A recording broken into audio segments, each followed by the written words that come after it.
250-300 വർഷങ്ങൾക്ക് മുമ്പ് മംഗലാപുരം ഉടുപ്പിയിൽ നടന്ന സമയം ഒരു ആട് മേയ്ക്കുന്ന കനകദാസൻ എന്ന് പറഞ്ഞ ഒരു ഭക്തനെ അകത്ത് കയറ്റിയില്ല. അന്ന് കാലത്ത് അങ്ങനത്തെയൊക്കെ ഉണ്ടായിരുന്നല്ലോ. ഈ താഴ്ന്ന കുലത്തിലുള്ളവരെ കയറ്റില്ല, അതൊക്കെയാണ് പൈസ തന്നാൽ മാത്രം മനുഷ്യർ, പക്ഷെ അവരെ അകത്ത് കയറ്റില്ല. അങ്ങനത്തെ ഒക്കെ ഒരു കാലഘട്ടം. ആടുകൾ മേയിച്ച് നടക്കുന്ന കനകദാസൻ എന്ന് പറയുന്ന ഒരു ഭക്തൻ, പക്ഷെ ഹൃദയവും മനസ്സും ബോധവും ചിന്തകളും നിറഞ്ഞ ഒരു ശുദ്ധ ഭക്തൻ. വേറെ ചിന്തയൊന്നുമില്ല. സദാസമയം ദൈവത്തിനെ ഓർക്കുകയും ജപിക്കുകയും ഇങ്ങനെയൊക്കെ കഴിയുന്ന ഒരു ഭക്തനാണ് അദ്ദേഹം. അപ്പൊ എത്രയോ വർഷങ്ങളായി കാത്തു നിൽക്കുന്നു. ഒരു തവണയെങ്കിലും ഈ ഉടുപ്പി ക്ഷേത്രത്തിൽ പോയി അവിടെ ഇനിയൊരു പ്രത്യേകതയാണ്. എത്ര ജനം പോയാലും ഉച്ചയ്ക്ക് ഭക്ഷണം തരും. പക്ഷെ അവിടെ നിങ്ങൾ കഴിഞ്ഞ 2 ക്യൂവിൽ നിന്ന് ആൾക്കാർ കഴിക്കുന്നതാണ്. ഒന്ന് പ്ലേറ്റിന് ഇലയൊക്കെ ഇട്ട് കഴിക്കുന്നു. ഇനി ഒരു കൂട്ടം ജനങ്ങള് അവിടെ നിലത്തിട്ട് ചോറ് വെറും ഫ്ലോറിലിട്ട്, കണ്ടിട്ടുണ്ടോ ഉടുപ്പിയിൽ അല്ലേ? വെറുതെ ഫ്ലോറിൽ ഇട്ടിട്ട് കഴിക്കും. അറിയാതെ ഒരു ദിവസം ഞങ്ങൾ ആ ക്യൂവിൽ പെട്ടുപോയി. പരിചയമില്ലല്ലോ. ആദ്യമായിട്ട് ശ്രദ്ധിക്കുന്നപ്പോ വെറും നിലത്ത് കൊണ്ടുവന്ന് ചോറിടുന്ന സാമ്പാർ മലയാളികൾ കഴിക്കോ? ഇല്ലേ? പക്ഷെ വിശപ്പ് പിന്നെ കഴിച്ചു പോയില്ല. അപ്പൊ അവിടെ ഒരു ആചാരം വെച്ചാൽ അതിനൊക്കെ അർത്ഥമുണ്ട്. അല്ല, പിന്നെ മെയിൻ കാര്യം എന്താ പറഞ്ഞത്? കനകദാസനെ ഈ ക്ഷേത്രത്തിനകത്ത് കടത്തിവിട്ടില്ല. അപ്പോ എങ്ങനെയെങ്കിലും ഉത്സവ ദിവസം കൂട്ടത്തിന്റെ ഇടയ്ക്ക് നുഴഞ്ഞു കയറാമെന്ന് അദ്ദേഹം കയറാൻ ശ്രമിച്ചപ്പോ ഈ പുരോഹിതന്മാരും ബ്രാഹ്മണരും ഇവരെല്ലാം കണ്ടു. അതാ താഴ്ന്ന കുലത്തിലുള്ള കനകദാസനകത്ത് കയറാൻ വരുന്നു പറഞ്ഞ് അടിച്ച് കയ്യിൽ കിട്ടിയ റവൽ കഷ്ണം, തടിക്കഷ്ണം, കല്ല കടിച്ച് തല പൊട്ടിച്ച് ക്ഷേത്രത്തിന്റെ പുറകുവശം കൊണ്ടുപോയി ഒരു തൂണി കെട്ടിവെച്ച് അടിച്ചു. നടന്ന കഥയാണ്. ഒരു കെട്ടുകഥയെന്ന് വെറും 200-250 കൊല്ലം. ആ വേദന കൊണ്ട് കണ്ണീരും ചോരയും ഒഴുക്കിക്കൊണ്ട് കനകദാസൻ പാടി അതാ ഫേമസ് പാട്ടില്ല, കൃഷ്ണ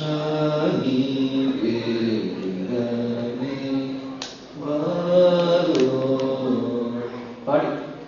ഞാൻ എന്തിനാ കാശ് പണത്തിനാ വന്നത്? ഒരു തവണ നിന്റെ മുഖം കാണാനല്ലേ ഞാൻ വന്നത്, വേറെ എന്ത് എന്ന് അദ്ദേഹം കരഞ്ഞു പ്രാർത്ഥിക്കുകയും ക്ഷേത്രത്തിന്റെ കിഴക്കേ വാതിൽ സ്വയം അടയുകയും ശ്രീകൃഷ്ണ ഭഗവാന്റെ വിഗ്രഹം പടിഞ്ഞാറോട്ട് തിരിയുകയും മതിൽ പൊട്ടി ഒരാൾക്ക് മാത്രമാണ് അന്നത്തെ ദർശനം കിട്ടിയത്. ആർക്ക്? അതിനുശേഷം ഇന്ന് വരെ കിഴക്കേ വാതിൽ തുറന്നിട്ടേയില്ല. ദൈവം വാസ്തു എല്ലാം തെറ്റിച്ച് വേദനിച്ച് കരയുന്ന ഒരാൾക്ക് മാത്രം എന്ത് കൊടുത്തു? സയൻസിനെ വിജയിച്ച സത്യങ്ങളായി വയ്ക്കാൻ. ഇന്ന് നമ്മൾ പോയാലും ബാക്കിൽ, അമ്പലത്തിന്റെ ബാക്കിൽ വന്നിട്ട് ഈ ഒരു ചെറിയ ഈ പൊട്ടി ഇതിൽ കൂടെ അത്ര പേരും അവിടെ തന്നെ ദൈവത്തിനെ കാണാം. സത്യം. നമുക്ക് ആർക്ക് വേണമെങ്കിലും പോയി നോക്കാം. അപ്പോ ബോധത്തിൽ നിറയ്ക്കണം. ദൈവത്തിനെ ബോധത്തിൽ നിറയ്ക്കാനുള്ള ഒരു പ്രക്രിയയാണ്. ഒന്നും പറ്റില്ല, എല്ലാം സത്യമാണ്. നിങ്ങൾ ജയ്പൂർ പോയിട്ടുണ്ടെങ്കിൽ അവിടെ രാധാ ഗോപിനാഥ് ജി ക്ഷേത്രം, ഗൂഗിൾ ഇമേജസ് ഉണ്ടെങ്കിൽ ഫോണിൽ ചെക്ക് ചെയ്താൽ മതി. ഗോപിനാഥ്, ഈ ഗോപിനാഥ് കൃഷ്ണ ഭഗവാൻ, അദ്ദേഹത്തിന്റെ കയ്യിൽ റിസ്റ്റ് വാച്ച്. ഫുൾ ഇന്ത്യയിൽ റിസ്റ്റ് വാച്ച് കെട്ടുന്ന ഒരേ ഒരു ദൈവം മാത്രമേ ഉള്ളൂ ജയ്പൂരിൽ. ജയ്പൂർ പോയവരുണ്ടോ? പോയിട്ടുണ്ടാവും. അവിടെ ആനപ്പുറത്തൊക്കെ കയറി ടൂർ അടിച്ചിട്ട് വന്നിട്ടുണ്ടാവും. ജയ്പൂരിൽ വളരെ മനോഹരമായ ക്ഷേത്രമാണ് ഗോപിനാഥ്. നിങ്ങൾ ഗൂഗിൾ ഇമേജസിൽ ചെന്നിട്ട് ഗോപിനാഥ് ജയ്പൂർ എന്ന് ടൈപ്പ് ചെയ്താൽ ആ ഗോപിനാഥ് അമ്പലത്തിലൂടെ കൃഷ്ണന്റെ വിഗ്രഹം കാണാം. കയ്യിൽ റിസ്റ്റ് വാച്ച് ഉണ്ടാവും. റിസ്റ്റ് വാച്ച് ഞങ്ങൾ ആദ്യം കണ്ടപ്പോ ഭഗവാന്റെ കയ്യിൽ റിസ്റ്റ് വാച്ച്. അപ്പൊ അതിശയിച്ച് ചോദിച്ചപ്പോ അവര് പറഞ്ഞു, ജയ്പൂരിന്റെ അവസാനം ഭരിച്ചത് രാജാ മാൻസിംഗ്. എല്ലാം നടന്ന സംഭവം വെറും 100 വർഷങ്ങൾക്കകം നടന്ന സംഭവം. രാജാ മാൻസിംഗ് അവിടുത്തെ ലാസ്റ്റ് വൈസ്രോയ്, മൗണ്ട് ബേക്കന്റെ മുമ്പേ കോൺവാലിസ് അങ്ങനെ എന്തോ ഒരു പേരുള്ള വൈസ്രോയ്.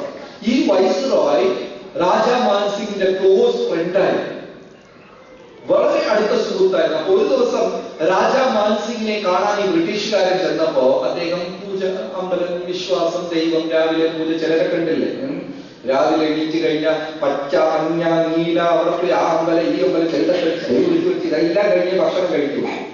രാവിലെ ദൈവമേ ഇതുപോലത്തെ ഒരു ഭക്തനാണോ എന്ന് നാം സംശയിച്ചു.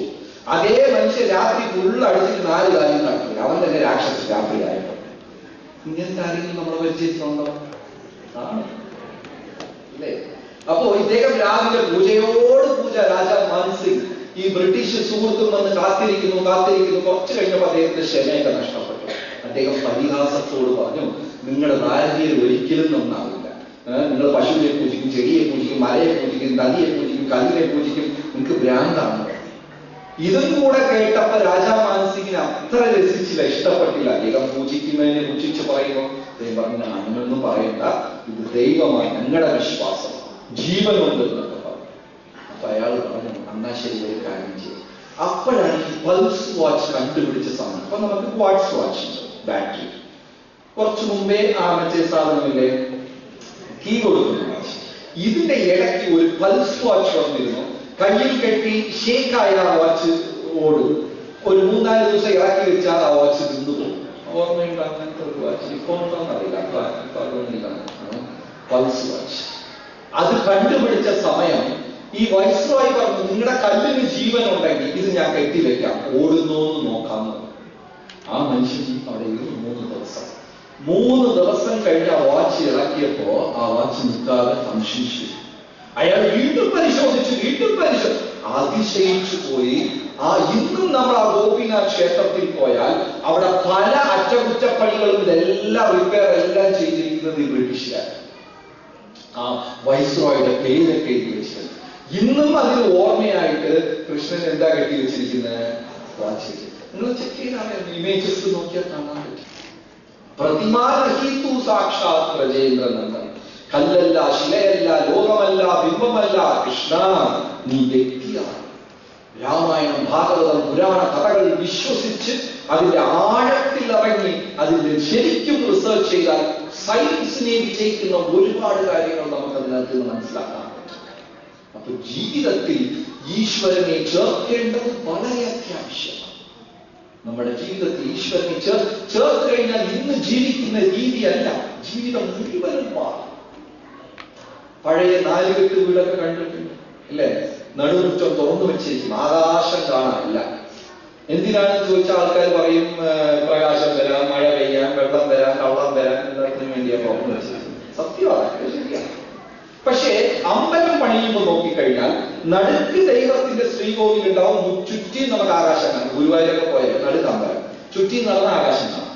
വീട് പണിയുമ്പോൾ നേരെ തിരിച്ച് ചുറ്റിയും വീട് പണിയും, നടുക്ക് തുറന്നു വെച്ചിരിക്കും.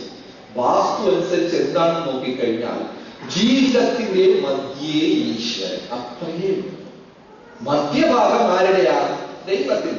പിന്നെ കിഴക്ക് ഈശാനുഭവൻ, വടക്ക് ഇതാണ് അതാണ് എന്നൊക്കെ നമുക്ക് വാസ്തു. ആക്ച്വലി ഇന്ത്യയുടെ വാസ്തുവേ ശരിയല്ല. ഇന്ത്യ മാപ്പ് എടുത്ത് നോക്കിക്കഴിഞ്ഞാൽ അഗ്നിമൂല പാകിസ്ഥാൻ കൊണ്ടുപോയി, ജലമൂല ചൈന കൊണ്ടുപോയി. ഇന്ത്യയുടെ വാസ്തുവേ ശരിയില്ല. ആ വാസ്തുവിനകത്ത് എത്ര വാസ്തു നോക്കി വീട് വെച്ചാലും ഒരിക്കലും ശരിയാവില്ല, വല്ലാത്ത അവസ്ഥയായിരിക്കും. അപ്പോ ഈ നമ്മൾ വീട് പണിയുന്ന ജലമൂല, അഗ്നിമൂല, അവിടെ അടുക്കള, ഇതെല്ലാം ചെയ്ത് മധ്യഭാഗം ഭൂമിയുടെ ആരുടെയാ? ദൈവത്തിന്റെ, ബ്രഹ്മസ്ഥാനം. അതുകൊണ്ട് മധ്യഭാഗം തുറന്നു വെച്ചിരിക്കും, അല്ലെങ്കിൽ തുളസി കറടിക്കും. പിന്നെ കേരളത്തിൽ ഭൂമിക്ക് വില കൂടിയപ്പോൾ നടുക്കുള്ള ദൈവത്തിന് വലിയ സ്റ്റെയർകേസ് ഷെഡിലാക്കി, കാർ ഷെഡിലാക്കി, അങ്ങനെ വന്നു. എല്ലാം മാറിക്കും. ജീവിതത്തിന്റെ മധ്യഭാഗം ഈശ്വരനാണ്. ഈശ്വരനെ ചേർത്ത് കഴിഞ്ഞാൽ ഇന്ന് നമ്മൾ ജീവിക്കുന്നതിനും അതിന് ശേഷം ഉണ്ടാകുന്ന ജീവിതത്തിലും വലിയൊരു വ്യത്യാസമുണ്ട്. അപ്പൊ ഇന്നലെയും ഞാൻ അത് തന്നെയാണ് പറഞ്ഞ് അവസാനിപ്പിച്ചത്. ഫസ്റ്റ് നമ്മൾ ഇതിന് ഒരു പടി മുന്നോട്ട് എടുത്തു വെക്കണം. ആ എടുത്തു വെക്കുന്ന ചുവടാണ് ഫസ്റ്റ് സ്റ്റെപ്പ്. ആത്മീയതയിൽ ദിവസവും 10 മിനിറ്റ് നാമജപത്തിനായി നമ്മൾ സമയം ചെലവാക്കും. ഇപ്പൊ നിങ്ങൾ ശിവന്റെ ചിത്രം നോക്കിക്കഴിഞ്ഞാൽ മഹാദേവൻ കയ്യിൽ ജപമാല കണ്ടിട്ടുണ്ടോ? മഹാദേവന്റെ ചിത്രത്തിൽ കയ്യിൽ ജപമാല, അയ്യപ്പന്റെ കയ്യിൽ ജപമാല, പിന്നെ ഗണപതിയുടെ ചിത്രം. എല്ലാ ദേവന്മാരെ നോക്കിക്കഴിഞ്ഞാൽ മിക്കവാറും സരസ്വതിയുടെ കയ്യിൽ ജപം. എല്ലാവരുടെ കയ്യിലും എന്ത് കാണാം? ജപമാല. മറ്റു മതക്കാര് ജപമാല കൊണ്ട് ജപിക്കുന്ന കണ്ടിട്ടുണ്ടോ? ക്രിസ്ത്യാനികളായാലും മുഹമ്മദീയരായാലും മറ്റ് സമ്പ്രദായങ്ങളിലെല്ലാം. ഹിന്ദുക്കൾ മാത്രം പറമ്പി എഴുതിയെടുത്തത് അവരെ ജപമാലയിലെല്ലാം കൂടെ വലിച്ചത്.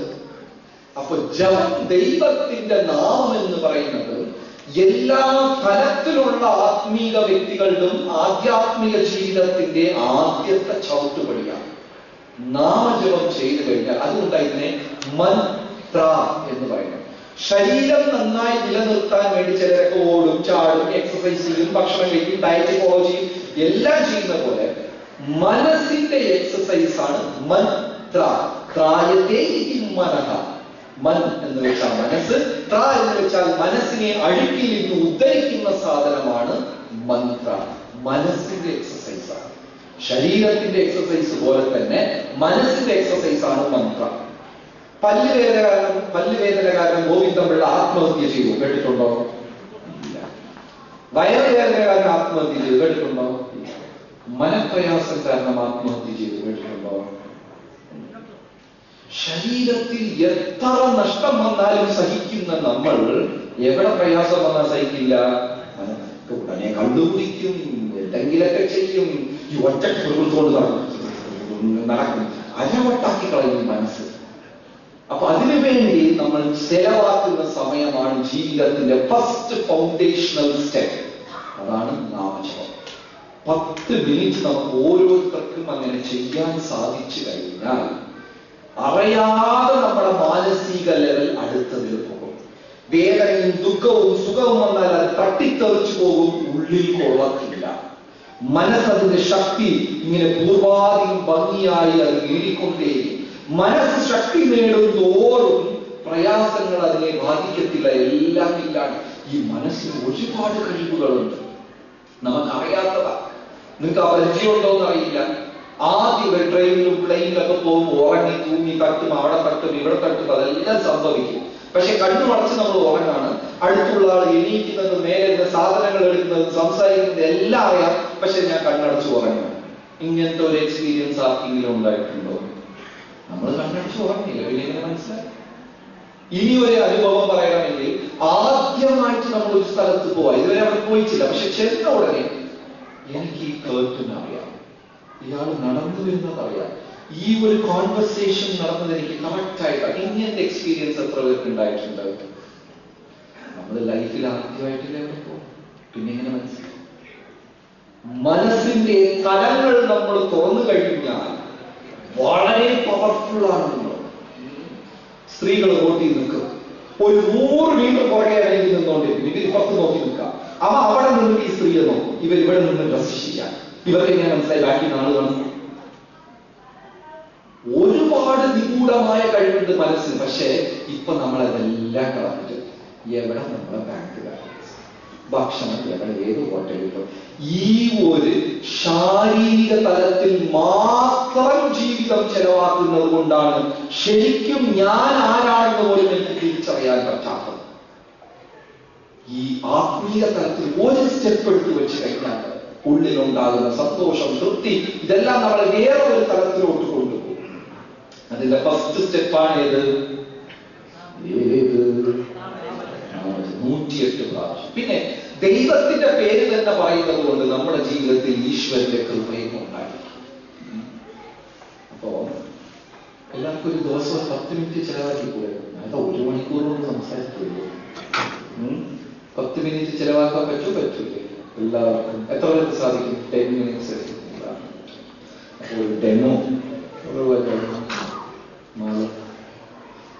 ഇവിടെ ജപമാലയുണ്ടോ? അല്ല, കൂടെ കൈയല്ല, ഇവിടെ എല്ലാവർക്കും പേഴ്സ് ഉണ്ടായിരുന്നു. സോ ഹിന്ദുക്കളായാലും മുസ്ലിംസ് ആയാലും ദൈവങ്ങളായാലും എല്ലാവരും ഒരു കാലത്തിൽ ഈ ജപം, കാരണം ജപം ഞാൻ പറഞ്ഞു തുടങ്ങിയതുപോലെ മനസ്സിന്റെ ഒരു എക്സസൈസ് ആണ് മന്ത്ര. ത്രായത്തെ ഇതി മനഃ, മനസ്സിന്റെ എക്സസൈസ്. ഇത് നിരന്തരം ചെയ്യുന്നവരുടെ മനസ്സ് എപ്പോഴും ഒരു കൺട്രോളിൽ തന്നെ ഉണ്ടാകും. അപ്പോ ഹിന്ദുക്കളെല്ലാം എല്ലാ മന്ത്രങ്ങളും 108 പ്രാവശ്യമാണ് ജപിക്കുന്നത്. അതെന്തുകൊണ്ടെന്ന് വെച്ചാൽ ഗീതയിൽ കൃഷ്ണൻ പറയുന്നു, ഒഴുകുന്ന നദികളിൽ ഞാൻ ഗംഗയാകുന്നു, പർവ്വതങ്ങളിൽ ഞാൻ ഹിമാലയമാകുന്നു, പാണ്ഡവരിൽ ഞാൻ അർജുനനാകുന്നു, രാക്ഷസന്മാരിൽ ഞാൻ പ്രഹ്ലാദനാകുന്നു, വേദങ്ങളിൽ ഞാൻ സാമവേദമാകുന്നു, പക്ഷികളിൽ ഞാൻ ഗരുഡനാകുന്നു എന്നൊക്കെ ഭഗവത്ഗീതയിൽ കൃഷ്ണൻ പറഞ്ഞു. പഴയ ഒരു തമിഴ് സിനിമ പാട്ടുണ്ട്, അത് കേട്ടിട്ടുണ്ടോന്ന് അറിയില്ല. കാലങ്ങളിൽ വസന്തം കേട്ടിട്ടുണ്ടോ? ആരും കേട്ടില്ല, എല്ലാവർക്കും മുക്കാവില്ല മാത്രമേ. ഇത് ആക്ച്വലി ഭഗവത്ഗീത 10ാം അധ്യായത്തിന് അങ്ങനെ കോപ്പി അടിച്ചിട്ട് ഒരു പെണ്ണായിട്ട് എഴുതിയതാ ആ കവി. ബട്ട് ആക്ച്വലി ഗീതയിലുള്ളതാണ്. Among seasons I am spring, കാലങ്ങളിൽ വെച്ച് ഞാൻ വസന്തകാലമാകുന്നത്. Among arts I am painting, Krishnan ഗീതയിൽ 10ാം അധ്യായത്തിൽ മുഴുവനും പറയുന്നുണ്ട്. നദികളിൽ ഞാൻ ഗംഗ, പക്ഷികളിൽ ഞാൻ ഗരുഡൻ, എന്താ പറയുക, പർവ്വതങ്ങളിൽ ഞാൻ ഹിമാലയം എന്നൊക്കെ പറയുന്നതിന്റെ കൂട്ടത്തില് ന്യൂമറൽസ്, നമ്പേഴ്സില് ദൈവത്തിനെ എപ്പോഴും 108 കൊണ്ടാണ് നമ്മൾ അഭിസംബോധന ചെയ്യുന്നത്. അതുകൊണ്ടാ എല്ലാ മന്ത്രങ്ങളും നമ്മൾ എത്ര പ്രാവശ്യം ജപിക്കുന്നത്? 108 എന്നും പറഞ്ഞ് 1 2 തെറ്റിപ്പോയാൽ വലിയ പ്രശ്നമൊന്നുമില്ല. 108 ദൈവത്തിനെ സംഖ്യാരൂപത്തിൽ പറയുന്നതാണ്. അതുകൊണ്ട് എല്ലാ ജപമാലയിലും എത്ര മുത്തുകൾ ഉണ്ടാവും? 108 മുത്തുണ്ടാവും. അപ്പോ അങ്ങനെ നമുക്ക് എത്രയോ മന്ത്രങ്ങൾ ഉണ്ടെങ്കിലും 2 മന്ത്രത്തിനെയാണ് രാജമന്ത്രമായി പറയുന്നത്. ഒന്ന് ഗായത്രി, ഇനിയൊന്ന് ഹരേ രാമ മന്ത്രം. ഈ ഗായത്രി മന്ത്രം ജപിക്കാൻ ചില നിയമങ്ങളും ചിട്ടവട്ടങ്ങളൊക്കെ ഉണ്ട്. പക്ഷെ ഈ ഹരേ കൃഷ്ണ മഹാമന്ത്രം, ഹരേ രാമ മന്ത്രം ആർക്ക് നിയമിത സ്മരണേന കാല, ആർക്ക് വേണമെങ്കിലും, ഏത് അവസ്ഥയിൽ വേണമെങ്കിലും, ഏത് സാഹചര്യത്തിൽ വേണമെങ്കിലും എല്ലാവർക്കും ഇത് ജപിക്കാവുന്നു. അത് മാത്രമല്ല, നമ്മുടെ കയ്യിൽ ഇപ്പൊ വിരലുകളുണ്ട്. ഈ ചെറിയ വിരൽ ഉപയോഗിച്ചാൽ സിദ്ധി കിട്ടും. ഞാൻ പറഞ്ഞില്ലേ, അടുത്ത മാസം കുംഭമേള നടക്കാൻ പോകും. ഈ കുംഭമേള കണ്ടവരാരെങ്കിലും ഉണ്ടോ ഇവിടെ? ഒരിക്കലെങ്കിലും കുംഭമേള പോയത്? 1 2 3 വിചിത്രമായ സന്യാസിമാരെ, യോഗി വര്യന്മാരെയൊക്കെ കാണാൻ പറ്റും. ചിലപ്പം കണ്ടാൽ നമ്മൾ ഏതോ ഒരു പുതിയ ഫാന്റസി വേൾഡിൽ പോയ പോലെ ഭയങ്കര കഴിവുള്ള ആൾക്കാരൊക്കെ. അപ്പൊ ഈ ചെറിയ വിരൽ ഉപയോഗിച്ചാൽ സിദ്ധി കിട്ടും. ഇത് ഉപയോഗിച്ചാൽ പണം കിട്ടും. അതുകൊണ്ടാണ് നമ്മൾ സ്വർണം, ഗോൾഡൊക്കെ ഇതിലിട്ട് പൈസ കിട്ടും. നടുക്കുള്ള വിരൽ ഉപയോഗിച്ച് കഴിഞ്ഞാൽ പേരും, പ്രശംസയും, കീർത്തി, ഫേമസ് ഇതെല്ലാം കിട്ടും. ഇത് ഉപയോഗിച്ച് അടി കിട്ടും. ഇത് അഹങ്കാരത്തിന്റെ വില. ചെയ്യല്ലേ, ഞാൻ പറഞ്ഞ അനുസരിച്ച് ഇതിനാണ്. അതുകൊണ്ടാണ് അമ്പലത്തിൽ ദേവി ദേവന്മാരുടെ വിഗ്രഹമൊക്കെ നോക്കിക്കഴിഞ്ഞാൽ ഇങ്ങനെ ഇരിക്കും. ഈ വിരൽ മടക്കി വെച്ച് കണ്ടിട്ടുണ്ടോ? ഇല്ലേ?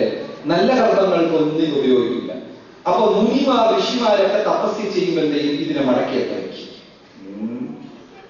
അപ്പോ എല്ലാ നല്ല കർമ്മത്തിനും ഏത് ഉപയോഗിക്കില്ല? ഇത് ഉപയോഗിക്കില്ല. അതുകൊണ്ട് ബ്രാഹ്മണൻ യജ്ഞം ചെയ്യുമ്പോഴും ഇങ്ങനെയൊക്കെയാ ഹവിസ് സമർപ്പിക്കുക.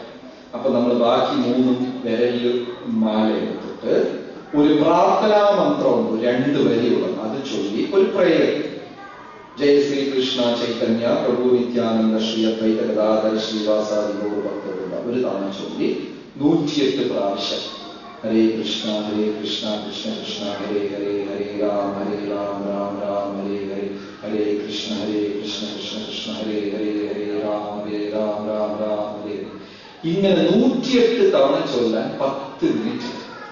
ഇത് നമ്മൾ ചെയ്തു വരുമ്പോൾ ബാഹ്യമായ കാര്യങ്ങൾ അടയുകയും ആത്മാവ് ഉണരുകയും ചെയ്യും. എന്തെങ്കിലും മനസ്സിലായോ? ഒന്നും മനസ്സിലായില്ലെന്ന് എനിക്ക് മനസ്സിലായി. ഇപ്പൊ നമ്മൾ സന്ധ്യയ്ക്ക് 8 മണിക്ക് ഇവിടെ ഇരിക്കുകയാണെന്ന് വെച്ചോ. നമ്മൾ പരസ്പരം കാണുന്നു, ചിരിക്കുന്നു, സംസാരിക്കുന്നു, എല്ലാം ചെയ്യും. പെട്ടെന്ന് എല്ലാ ലൈറ്റും ഓഫായി. ഇവിടെ പിന്നെ പവർ കട്ടില്ല, നാട്ടിലാണെങ്കിൽ ദിവസവും എല്ലാ കറണ്ടും പോയി. നമുക്ക് പരസ്പരം അങ്ങോട്ടും ഇങ്ങോട്ടും കാണാൻ പറ്റുമോ? പറ്റില്ല. നമ്മൾ ഇരുട്ടത്തിരിക്കാം. ഇരുട്ടത്ത് അങ്ങനെ ഇരിക്കുമ്പോ ഒരു 2-3 മിനിറ്റ് കഴിയുമ്പോ നമ്മൾ കാണുന്നുണ്ടോ അങ്ങോട്ടും ഇങ്ങോട്ടും ആൾക്കാരെ? കാണാൻ പറ്റുമോ? കാണാൻ പറ്റും. ലൈറ്റ് ഇല്ലാതെ എങ്ങനെ കാണാൻ പറ്റി? ആദ്യം ബാഹ്യമായ പ്രകാശം കൊണ്ട് ഈ കണ്ണു നോക്കി. ഈ പ്രകാശം നഷ്ടപ്പെട്ടപ്പോ ചില നിമിഷം കഴിഞ്ഞപ്പോ കണ്ണ് ഉള്ളിൽ ആത്മാവിന്റെ പ്രകാശത്തിന്റെ സഹായം. ഇത് നമ്മുടെ ലൈഫിൽ എന്നും സംഭവിക്കുന്നതാ. പക്ഷെ നമ്മൾ ഇതൊന്നും ചിന്തിക്കാറില്ല. പ്രകാശമില്ലാതെ കാണാൻ പറ്റില്ല. അപ്പൊ വെളിയിലുള്ള പ്രകാശം നഷ്ടപ്പെട്ടപ്പോൾ ആത്മാവ് എവിടുത്തെ പ്രകാശത്തിൽ പോയി? ഉള്ളിലുള്ള പ്രകാശത്തിൽ. അപ്പൊ ദിവസവും 10 മിനിറ്റ് നമ്മൾ ഇത് ചെയ്തു കഴിഞ്ഞാൽ വെളിയിലുള്ള സാധനങ്ങൾ അടയുകയും ആത്മാവിന് ഉള്ളിലിരുന്ന് ഉണർവുണ്ടാവുകയും ചെയ്യും. അപ്പൊ ലൈഫ് തന്നെ വേറൊരു തലത്തിൽ പോകും. അപ്പൊ എത്ര പേർ 10 മിനിറ്റ് ദിവസം ചെയ്യാം?